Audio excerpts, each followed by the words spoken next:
Believe it or not, there was actually a point in time where that Smith & Wesson logo and Taylor cutlery meant you were getting a solid, high-quality knife.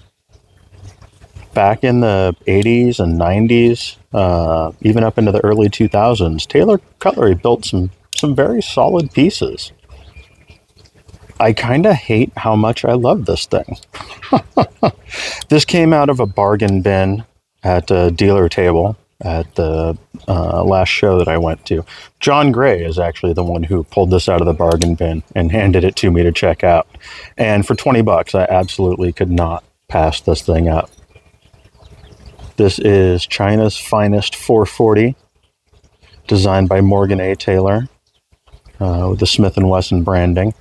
I feel like this has got to be a early 2000s design, I think.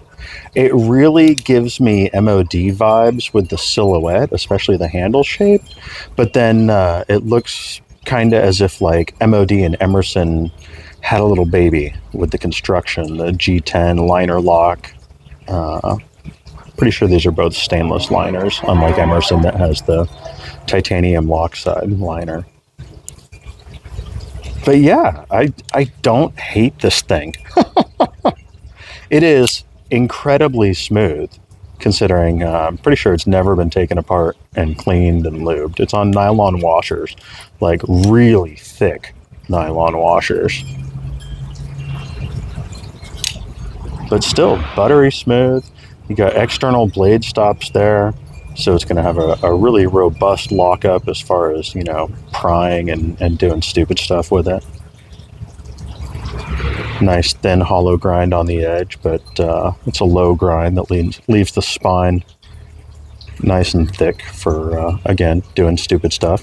I'm sure these were marketed to law enforcement like all the other Smith & Wesson stuff back in the day. So I could definitely see this getting pulled out of somebody's pocket to pry open a window or something.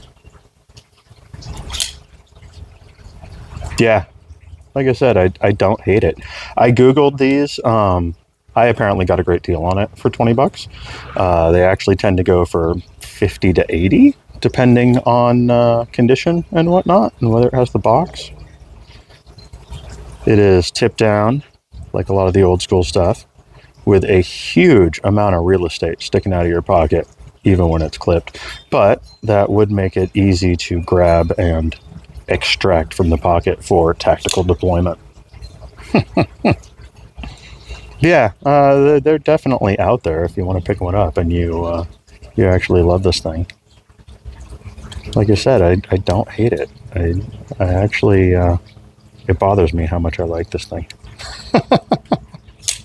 So yeah, big old harpoon shape, back before harpoon blades were cool. All right, there you go. That is a look at the Smith & Wesson 50 caliber Magnum. That is definitely a hand-fulling honk of a knife.